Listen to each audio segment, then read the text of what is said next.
नमस्कार प्रेक्षकांनो, मालिकेच्या पुढील काही भागांमध्ये आपल्याला खूपच जबरदस्त असा ट्विस्ट पाहायला मिळणार आहे. ज्या गोष्टीचा विचारही केलेला नव्हता अशी गोष्ट घडत आहे. म्हणजेच स्वानंदीला आता वारंवार सांगितलं जातं की बघ, किमयाच ही समरसाठी योग्य आहे, तू समरसाठी योग्य नाही. या गोष्टीचा स्वानंदीला खूप राग येतो. स्वानंदीला अजिबात सहन होत नाही, कारण स्वानंदीचं असं म्हणणं आहे की समरवर पूर्णपणे तिचा अधिकार आहे, कारण तिचं लग्न समरशी झालेलं आहे, तो तिचा हक्काचा नवरा आहे. आणि जर का ही किमया माझ्या नवऱ्यावरती हक्क आणि अधिकार गाजवत असेल तर मी तिला सोडणार नाही. त्याचबरोबर स्वानंदीच्या समोर आता पुन्हा एकदा या मल्लिकाचा सुद्धा पर्दाफाश झालेला आहे आणि स्वानंदीनं चक्क मल्लिकाचा गळा चावळलेला आहे. कारण समर आणि स्वानंदीच्या नात्यामध्ये किमयाला आणून स्वानंदीला बाजूला करणारी ही मल्लिका आहे हे स्वानंदीच्या लक्षात आलेलं आहे. कारण आता हिच्या सौभाग्याचा प्रश्न आहे, संसाराचा प्रश्न आहे. आणि जर का आपल्या संसारावरती कोण उठणार असेल तर त्याला सोडायचं नाही हे स्वानंदीला चांगलंच माहिती आहे. कारण स्वानंदी ही समरच्या प्रेमात पडलेली आहे, त्यामुळं तिने मल्लिकाला सुद्धा चांगलीच जन्माची अद्दल घडवलेली आहे.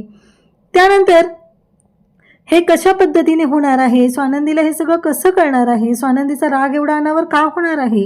कारण आजच्या भागामध्ये तर आपण पाहिलेलं होतं स्वानंदीनं चक्क त्या किमयाचा गळा आवळण्याचा सुद्धा विचार केलेला आहे, तिचं नरडं सुद्धा धरलेलं आहे. कारण प्रत्येक वेळेस सॅम सॅम सॅम करून सॅमच्या जवळ जात असते. या गोष्टीचा स्वानंदीला राग येतोय.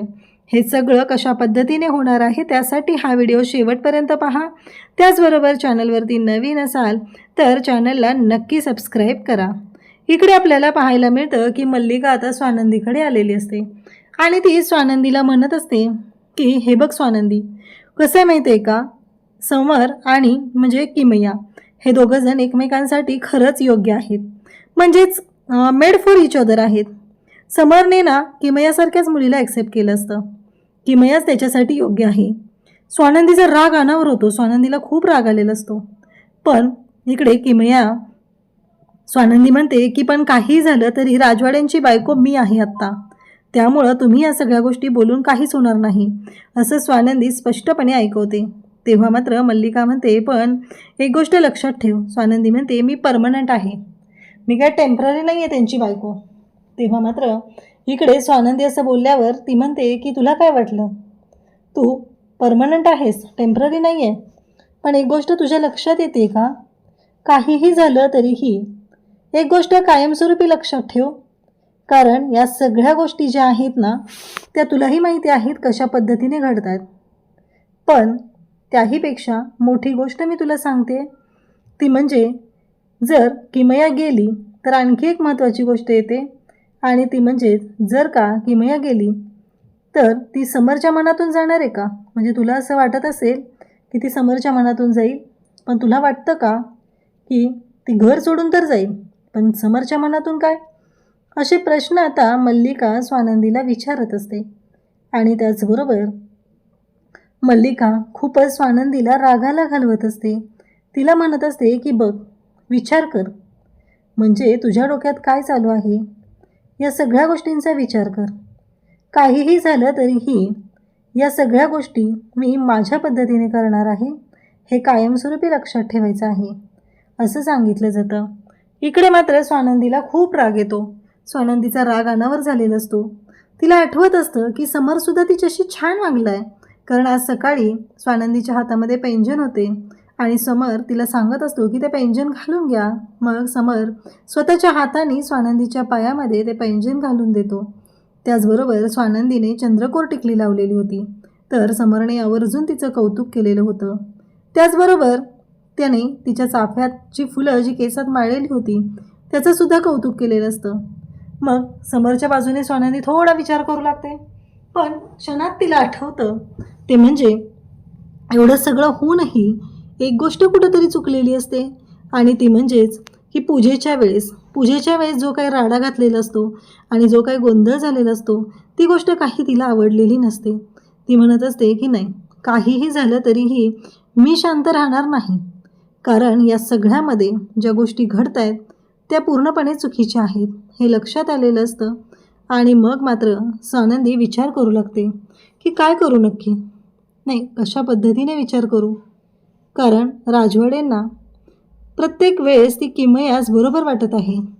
पण मी पण चुकते का, माझं काही चुकतंय का, हा विचार स्वानंदीच्या डोक्यात येतो. पण किमया जे वागले ते चुकीचंच आहे. पूजेच्या वेळेस गुरुजी पूजा सांगत आहेत, स्वानंदी समरसोबत जोडीनं पूजा करत आहे, तर किमयाने मध्ये मध्ये हात घालायची गरज नव्हती. गुरुजींनी जेव्हा बाप्पाला फूल व्हायला सांगितलं तेव्हा किमयाने स्वतःहून ते फूल हातात दिलं. ह्या गोष्टी स्वानंदीला आठवतात आणि तेवढ्यातच समर तिथे येतो. समर आल्यानंतर स्वानंदी पाहतच राहते आणि समर म्हणतो की काय झाले नक्की, कशाबद्दल बोलताय तुम्ही. स्वानंदी म्हणते तुम्हाला काही फरकच पडत नाही आहे ना. बरोबर आहे, कशाला फरक पडेल तुम्हाला. ती किमया तुमच्या शेजारी येते, तुमच्या शेजारी बसते, तुमच्यासोबत पूजा काय करते, हात काय लावते, हे गोष्टी पटतात का तुम्हाला, असं म्हणत ती चिडवत असते आणि खूप रागाला गेलेली असते. इकडे मात्र आणखी वेगळं घडत असतं. आणि त्याचबरोबर ते म्हणजेच की आता किमयाचे कान भरायचं चालू केलेलं असतं. आता किमयाचे कान भरायचं म्हणजे काय, तर काहीही झालं तरीही आता किमयाच्या बाबतीत ह्या सगळ्या गोष्टी घडत असतात. किमयाला ह्या सांगत असतात की बघ, म्हणजे तू थोडा विचार कर, काहीही झालं तरीही तुला असं वाटत असेल किमया स्वानंदी तुला या सगळ्यामध्ये जिंकू देईल, पण नाही, स्वानंदी तुला जिंकू देणारच नाही आहे. कारण स्वानंदी अशी एवढी साधी नाही आहे, तू ज्या पद्धतीने विचार करतेस ना तेवढी साधी तर स्वानंदी मुळातच नाही आहे. स्वानंदी खूप पुढचे. सकाळी बघितलंस ना जेव्हा डेकोरेशन करायचं होतं तेव्हा काय केलेलं. तुला तुझ्या समरला मिळवायचं असेल, तुझ्या सॅमला मिळवायचं असेल तर त्यासाठी तुला प्रयत्न करावेच लागणार आहेत, असं मल्लिका सांगत असते. आणि नेमकी स्वानंदी तिथे येते आणि स्वानंदी हे सगळं ऐकते. तेव्हा मात्र स्वानंदीचा राग अनावर होतो. स्वानंदीला कळतच नाही आहे की हे सगळं काय चाललं आहे. काकू नालायक आहे याबद्दल काही शंकाच नाही आहे, पण इतकी नालायक आहे ही गोष्ट मात्र माहीत नव्हती. आता मात्र स्वानंदी विचार करायला लागते. स्वानंदी म्हणते की नाही, काहीही झालं तरीही या सगळ्या गोष्टी चुकीच्या पद्धतीने घडत आहेत आणि मला मात्र इथे टॉर्चर केलं जाते, मला एकटीला टार्गेट केलं जाते. राजवाड्यांच्या आयुष्यातून मला बाहेर काढण्यासाठी हे सगळे प्रयत्न चाललेले आहेत. स्वानंदी तावातावातच मल्लिकाकडे जाते आणि मल्लिकाला म्हणू लागते की बस, आत्तापर्यंत खूप सहन केलेलं आहे, पण माझ्या संसाराच्या मध्ये येणाऱ्याला मी कधीच सोडणार नाही. राजवाडे हे माझे आहे, ते माझं सौभाग्य आहे. काहीही झालं तरीही राजवाड्यांना माझ्यापासून कोणीही वेगळं करू शकत नाही, हे कायमस्वरूपी लक्षात ठेवायचं आहे. तेव्हा मल्लिका म्हणत असते ऑलरेडी समर हा त्या किमयाचा झालेला आहे. तेव्हा स्वानंदी म्हणते की बस झालं. कसं आहे माहिती आहे का, किमया कोण आहे ना, ती आधी होती त्यांच्या आयुष्यात, आता तिच्याशी काहीही संबंध नाही. आणि तुम्ही ज्या पद्धतीने बोलत आहात, वागत आहात, तुम्हाला असं वाटत असेल की तुमच्या वागण्याने बोलण्याने माझ्यात काही फरक पडेल, तर मुळात हे होणारच नाही, हे सगळं विसरून जावा. तेव्हा ती म्हणत असते की बघ, कसं आहे माहिती आहे का, ती या घरातून तर जाईल ग, पण समरच्या मनातून कशी जाईल, विचार कर. असं जेव्हा ती सांगते तेव्हा मात्र स्वानंदीची तळपायाची आग मस्तकात जाते आणि स्वानंदी त्या क्षणी मल्लिकाचा गळा ओढायला सुरुवात करते. त्याच वेळेस किमयासुद्धा तिथं आलेली असते.